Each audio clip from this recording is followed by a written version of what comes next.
What's up, guys? So today we're going to be talking anti-Batman stuff. Some of this is going to be Nightwing specific, but a lot of it will be just in general with every character. And, we're just going to be talking anti-Nightwing or anti-Batman stuff, how to deal with this character, and just some of his options. So the first thing to know about Batman is that his start of the match options are really good. Like his scatter bomb type move in the air will beat pretty much every jump in if you try to jump to beat it.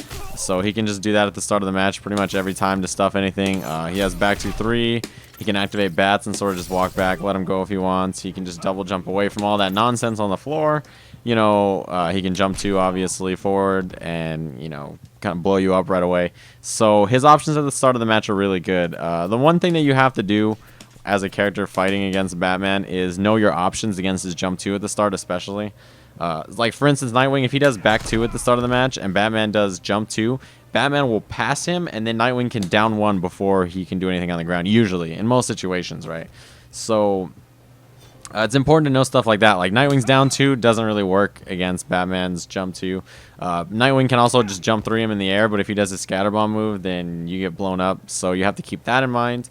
It's just one of those things at the start of the match where a lot of characters don't have great options against him. Nightwing's usually very strong at the start of the match, but against Batman, a lot of his normal starting gambits are kind of risky, so you have to keep that in mind when you're fighting against Batman. Another thing that's sort of interesting about Batman is that you have to know how to understand or how to deal with his bats, right? So if Batman is starting the match with bats, then what a lot of people don't know is that if you can throw, then his bats will go away, right? Even if he techs the throw, then, he'll lose his bats. So that's something you can keep in mind. Another thing is if, he does something like this, then if you push block the bats, then he loses them. So he loses all of his bats, as you saw right there. I got hit by the last one, but you can push block the bats and they'll go away. So I probably wasn't close enough right there. Yeah. So if you push block the bats or if you push block Batman when he has bats, then he'll lose them, even if he hasn't sent them out yet. So anything like that. So throws and, stuff like that will do it. I think transitions might do it as well, but I'm not 100% sure on that. So you have to keep that in mind as well. Another thing about Batman is that you have to get used to reacting after he does back 3 if he's going to jump forward. So a lot of Batman players will jump forward after they do back 3 to try to continue the pressure or something. So you have to get used to reacting whether they're going to do like a jump or something. Like if obviously he's doing back 2-3, right, and I try to dash forward, I'm going to get hit. But if you can react to him jumping after a back 2-3 or something like that, then, you can just dash under like that and you'll get out of the pressure pretty much for free. A lot of Batman players will do that because the only thing in range after a back 3 is usually a back 2, except for, I guess, against Lobo, he can get a stand 1 or something. He has like weird, properties against him. So that's, something you have to get used to as fighting him. As far as like Nightwing specific stuff goes, I play this matchup usually zoning a lot because unless Batman has meter or starts, zoning you with meter and batarangs and bats really well, it's very hard for him to deal with ground pound pressure. And if he tries to like float or dive over pound, you can flying grace in him. If he tries to jump at you, jump back 2 is one of the best air-to-air moves in the game to beat Batman's jump 2. And another thing about staff is that a lot of Batman players try to mash parry on you. So if I set him to reversal parry, right? So you try to do down 1 and he's just going to parry you like that, right? So the best way to blow up something like this is I usually do something like I just jump in like this and then, just pause to blow him up like that. Or I'll do like down 1, and then after 1 down 1, I'll just, blow him up with a neutral jump. So that's one of the main parts about Nightwing Batman is that you have to understand that sometimes he's going to go for some kind of parry and you can just blow him up for it. If they get really obvious with it, then that's how you blow them up. And you just get big damage for it. So always scout the parry, especially when you're in staff for Nightwing. That's one of the biggest things. His wake-up options aren't great. Like slide, you can use it, but it's not a very good wake-up. It's very punishable. And parry is easy to blow up if he tries it. So it's very easy for Nightwing to pressure him on wake-up. So keep that in mind. And watch if the Batman player is willing to wake up or not. Their willingness to wake up just pretty much changes how you pressure them on his wake-up. His wake-up options are pretty bad. So that applies to every character. They can pretty much pressure him on wake up for free. And he has to deal with a lot of setups that other characters can get out of because his wake ups are kind of, they're not really that great.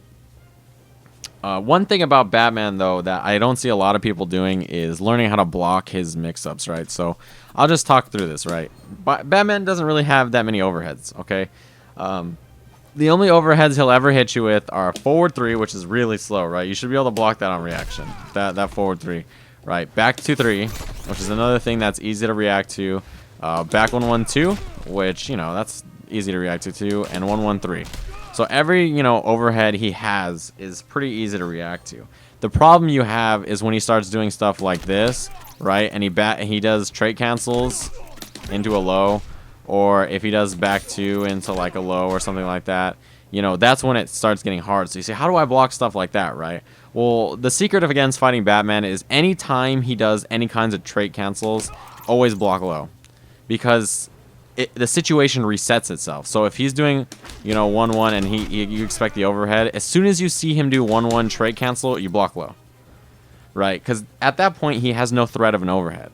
So if he goes for something like this, then, you know, as soon as you see those bats activated, you block low, you see the forward 3, you block high. And that's it, right? When you block Batman, that's the easiest thing that you have to just understand how to do, is as soon as bats are activated, the situation resets itself and you just start blocking him all over again. And he'll run himself out. He'll either have to use meter to stay in, or he'll just push himself away, and you can just escape with a backdash or like a jump back normal, or, you know, anti-airing him, or just swinging through his strings, because a lot of his strings have holes in them. So you have to keep that in mind, right? But that is the biggest thing about Batman, is learning to reset the situation. As soon as trait comes out, reset the situation. A lot of times, Batman players will start to do stuff like this, like they think they're really clever, and there's a huge hole there, so you can swing on that. But if you see this, a lot of times you can swing right there too. If you see bat activation and you have a fast down 1, you can down 1 in a lot of situations. So if you feel like you can go for it, feel free, but I'm just saying that in most situations, blocking low, just restarting it is one of the best things you can do. But, you know, that's just basic Batman stuff. To get into more specific Nightwing stuff, just a little bit at the end here, my main recommendations in this matchup is jump 3 is really good for dealing, like jump back 3 is good for dealing with jump 2. In staff, jump 2 is like your best friend ever.